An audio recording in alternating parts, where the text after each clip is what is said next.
Baseball is back, from the Aviators to the A's, and yes, Torpedo bats. We got you covered on all things around the diamond. Sin City Beat starts right now. Let's go.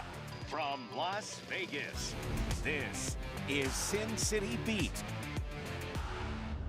Welcome to Sin City Beat. I'm Mike Davis. Thanks so much for hanging out with us. Sin City Beat is the show that dissects the Vegas sports world through the eyes of the sports reporters and storytellers leading the charge. This week, we're talking baseball, breaking down the top storylines locally and beyond. Joining the action today, we have Matt Neverett, broadcast voice of the Aviators and UNLV Athletics. Ray Brewer, managing editor of the Las Vegas Sun, and Steve Cofield. He's back, host of Cofield and Company on ESPN Las Vegas. Thanks so much for joining us, guys. So long before Bryce Harper played baseball at Las Vegas High School and College of Southern Nevada, before Greg Maddux played at Valley High School, professional baseball had a presence here in our community with the minor league Las Vegas 51s and the Las Vegas Stars. Now, technically, professional sports initially started with the Las Vegas Wranglers baseball team back in 1947. But the first Las Vegas professional baseball team with ties to the MLB started with the Aviators franchise. Now, originally established in 1983, the team that once played at Cashman Field is now a fixture here in Summerlin at the Las Vegas ballpark. But before the Athletics arrive in Vegas in 2028, I'm curious what our panel thinks about the MLB coming to Vegas and how Major League Baseball will compete with hockey and football. So Steve Cofield, one day do you see a world in the future where the Athletics become the biggest professional sports franchise in our city? No. No. The A's can't overcome the NFL and the Raiders, even if the Raiders are just kind of where they are right now, mediocre. I think baseball is doing well internationally, doing well across the world, but it is falling behind to a certain extent. The biggest thing for the A's, and I'm sure we'll all talk about this, is to really set a footing here. They got to win, right? And right now they haven't been super committed to winning. They're showing some signs by spending some money. They're trying to do a little PR in Las Vegas, so if they do it right and they win, yeah, they can be a pretty big presence here. Well, they got those Las Vegas patches, but I'm just talking in terms of even the hierarchy, Ray. What about Vegas born and raised with the Golden Knights? Can any team eclipse that? So it's so weird you open the show talking about the Las Vegas Stars, because when I was a kid, second grade, 1983, we get minor league baseball, and I go to like the first game. I remember it was with my mother, and Kevin McReynolds, bro, hit a home run. It's the furthest ball I ever seen hit in my life over the scoreboard at Old Cashman. And I just like fell in love with baseball because of that. And such, like when we talk baseball, guys, it's like this romantic sport. And I'm a suffering Pittsburgh Pirate fan, so I know what it is, lack of investment. But I think that nobody's going to reach the Golden Knights because they were our initial team. We launched them, we birthed them. It's Vegas born, and like Steve said, they're winners. Yeah. But I think there's a place where baseball could find its niche because there's so many of us that are so romantic about baseball or have our fantasy teams or want to go see Ohtani hit a home run into the Excalibur, if you will. I mean, Matt, how do you think we take to an organization like that when baseball finally comes to our city? I mean, as we've kind of referenced, baseball just unique in terms of the fandom, unique in terms of the gameplay itself, and unique in terms of their relationships with their respective cities. To Steve's point, yeah, it's going to be really tough to eclipse the NFL and the Raiders and what they've done for the community. And for the Knights coming in and winning, like you had said, right off the bat, really gave them a huge head start. And, for the A's, it's going to be about finding a way to ingrain themselves with the locals. That's what it's going to come down to, especially in a baseball market where the majority of the ticket sales, face it, are going to be for the visiting teams. It's going to be like the Raiders where they run into these problems where a lot of the home games turn into road games for them. And you'll see over 50% of the tickets bought are from visiting teams or from out of state. That's going to be an issue no matter what. And that's something that happens in baseball. But because of the number of games, number of events, you're going to be able to kind of make that up on the back end. Some of the slower series, I think one way or another, they're going to have to be really creative with how they endear themselves to the locals. Yeah, I mean, I think they're already wearing the patches. Obviously, they're doing certain types of things to ingratiate themselves in the community right now. I'm curious, we're going to be talking about this later on in the show in our next block, just how the Aviators even set the stage for this to occur. But Ray, I mean, baseball in Las Vegas, there's so many youngsters, high-level players. We're starting to kind of see it happen with hockey now, where there's so many rinks around, and there's going to be a plethora of good talent. But baseball, from Harper to Maddux to Chris Bryant, there's so many great young baseball players here. How do you think that's going to coincide just with them ultimately coming in 2028 as well? That's a great thing. Yeah, so our youth baseball tops nationally because of our weather, right? Travel ball's a gigantic, money-sucking, fun event for some families, not mine. Exactly. And it only works because in December you could wear shorts and a T-shirt and go take batting practice. And I think having professional baseball here, setting up camps, funneling money into it, and giving the kids who play a person to idolize or to go see is only going to enhance it even more. We've got maybe some more Bryce Harpers in the hopper, if you will. There you go. We'd love to see it. All right, now in the meantime, as Las Vegas sports fans wait for the A's and their arrival, the Athletics are playing in Sacramento. When should we get invested in this baseball team? Now, 2028? And what's the media's role in covering the team before then? The panel breaks it all down next. You're watching Sin City Beat.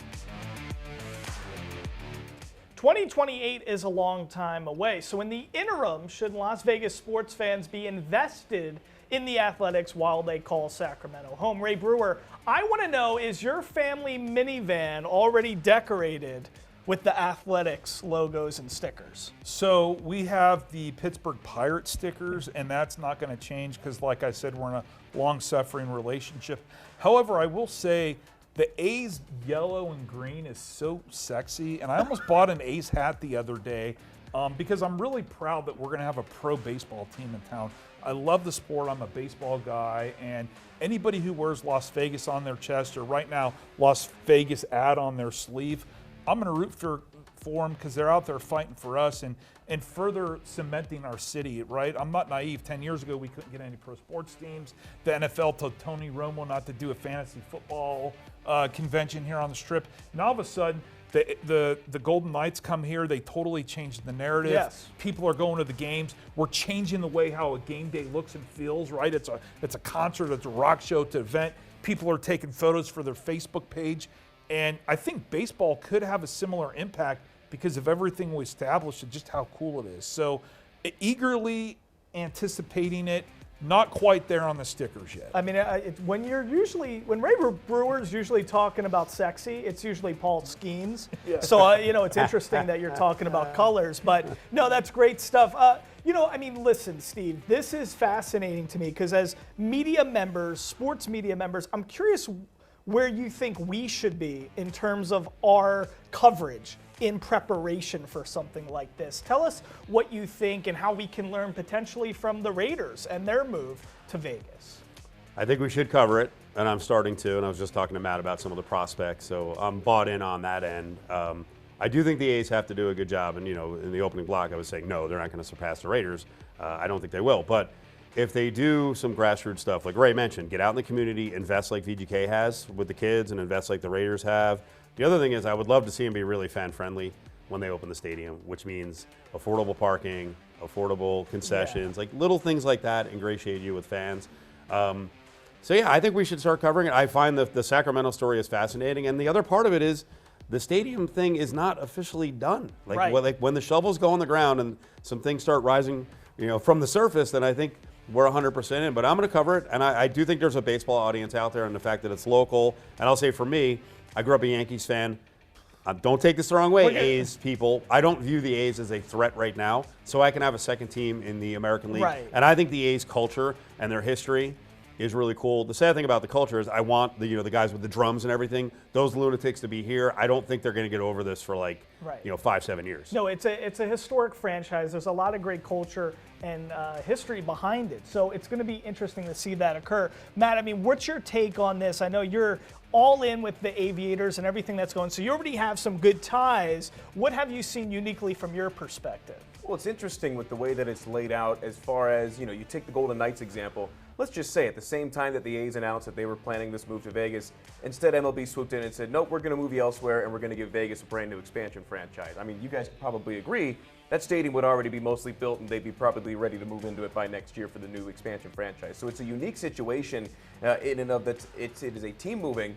It's got beleaguered ownership at best, and it is a historic franchise that has been uprooted now 3 separate times. Yeah. So it's a unique opportunity to kind of rewrite the history and kind of establish what they want to be moving forward. And I think they've done a good job, at least initially, of saying, hey, you know, we're going to be coming in a couple of years, but we're going to make sure that we're in the community day in and day out. We see the mascot Stomper all throughout town. We've seen events at local breweries and at local parks and watch parties, and they're slowly starting to kind of ingrain themselves, like we've said, and that's something that's going to ramp up here over the next couple of years. The question for me becomes, is that first game scheduled for 2028 when they say that it's going to be ready and open, is that going to be the first regular season game that the A's play here in Las Vegas? Because, you know, you never know with this setup in Sacramento. It's going to be interesting to see if that is the case. Was there a part of you, Matt, that ever felt, hey, why are we even going to Sacramento? Can't the A's just come here right now and play at Las Vegas Ballpark? Was there ever a part of you that felt that? Because having covered the team, having gone to the Coliseum, the situation, Las Vegas Ballpark's gorgeous. It's beautiful. Those facilities, that would have been a major step up for that team. So I think, was there a part of you that even felt, why are we even doing the Sacramento thing? Can we build our big stadium eventually, but start at Las Vegas Ballpark? I think from the experience standpoint and from a personal standpoint, I think that'd be really cool. And then I think about it from a logistical standpoint and think about how much of a mess it would be and how interesting it is, let's just say, with the setup they have in Sacramento. Now, the A's pumped anywhere between, I'm hearing like $6 to $10 million into Sutter Health Ballpark in Sacramento right now. Built a brand new Major League clubhouse, expanded the dugouts, did a lot of things with the playing surface and the irrigation underneath, which is probably the most expensive part. Oh yeah, they built a brand new video board beyond center field. So they've put all this money into this ballpark, mostly so that they can keep whatever they're able to salvage of their current TV deal. That's the one thing that is not talked about a lot in this, is the fact that they were coming from the #3 media market in the country in the Bay Area with one of the biggest TV deals, and in terms of percentage of profit, they were one of the most profitable teams in the major leagues as far as their TV deal is concerned. So they really wanted to find a way to keep that. I've been talking to some of the front office employees of the Sacramento River Cats, and it just kind of asking about the logistical challenges. They had to expand a lot. The press box is interesting. They've done some unique things. I think they gutted one of the luxury suites and put all the writers in there. So might be the best seat for the writers in all of Major League Baseball, but maybe the least amount of space. Okay, all right, interesting. Great points there. All right, now as I mentioned at the top of the show, the Aviators franchise in minor league baseball has had a presence in Las Vegas since 1983, and the boom of sports in our city has only continued to grow. So how did the Aviators set the stage for the athletics and professional sports franchises moving forward? We're exploring the impact after these words. Welcome back to Sin City Beat. Mike Davis here with Ray Brewer, Steve Cofield, and Matt Neverett on our panel. So minor league baseball has existed in Las Vegas since 1947 with the Wranglers, then the Aviators franchise ultimately in 1983. So Matt Neverett, I'm going to you first. From the Las Vegas 51s and the Las Vegas Stars to the Las Vegas Aviators, how has this team really set the stage for the MLB to ultimately come to Las Vegas? Well, I think as we all know, Las Vegas has always been a baseball town, especially with the weather like Ray had mentioned. You got kids playing year-round. I would say probably the top of the second tier as far as baseball states. Obviously, your big boys, California, Florida, Texas, take the cake just with the number of prospects that they churn out. But Las Vegas as an area competes with just about every other state in the country as far as baseball talent and baseball fandom, and I think a lot of that is established through having a professional team that you're proud of, whether it be minor league or major league, and also just kind of establishing that schedule.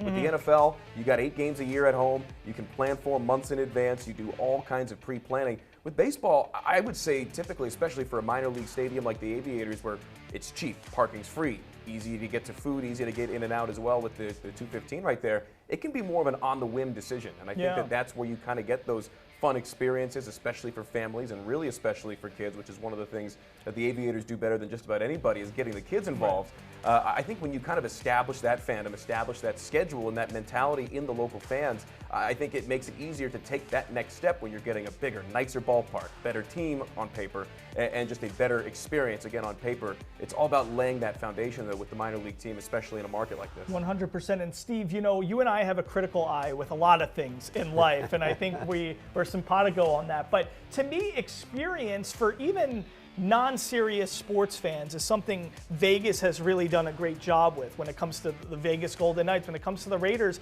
it's an event, even more so than just a sports experience. You and me being from the East Coast and diehards, it's a different thing. So how do you think Vegas has captured and captivated the minds of maybe people who like sports, but they don't love sports? Yeah, we embrace the casual sports fan. And you're right. Growing up in the Northeast, you'd be like, "Oh, this is stupid that they're doing." I've completely changed on that because I want to be entertained. I don't want to be bored. And the Aviators have done a great job for 30 plus years doing that, 40 plus years. On the Aviators themselves, we attended the games, so that was a big thing for Major League Baseball, right? We showed that 105, you can play in 105. It ain't pleasant, but you can play in 105 once you kind of get used to it. So I think the Aviators have done a good job kind of paving the way, along the way and giving that experience. And just the other thing is the athletes can play here and not be lunatics, right? You don't hear about Aviators going off the rails and they got arrested and this and that. National you can be sports responsible media here. gives us a lot of crap. Oh, anytime anything happens here, it gets blown up, but rarely does anything happen here. The Raiders have had a couple of issues. Those are character issues, but beyond that, most athletes here can, like the rest of us, live a normal life and not be crazy. It's super true. And before I go to Ray, Steve, you mentioned something in the break which I think is fascinating. The Savannah Bananas, you were mentioning this. You love what they do. They're popping on social media, as the youngsters would say. Do you think there's a world where Vegas is going to embrace even more of that, and that could almost be a compass for how we should, function between the entertainment and sports capital of the world? I don't know enough about the brass with the A's that they'll do it. I don't know if they're going to look at it in curmudgeonly fashion, but I think all of baseball needs to open its eyes. The Bananas are selling out Major League Baseball stadiums, football stadium and Raymond James. The games are fun.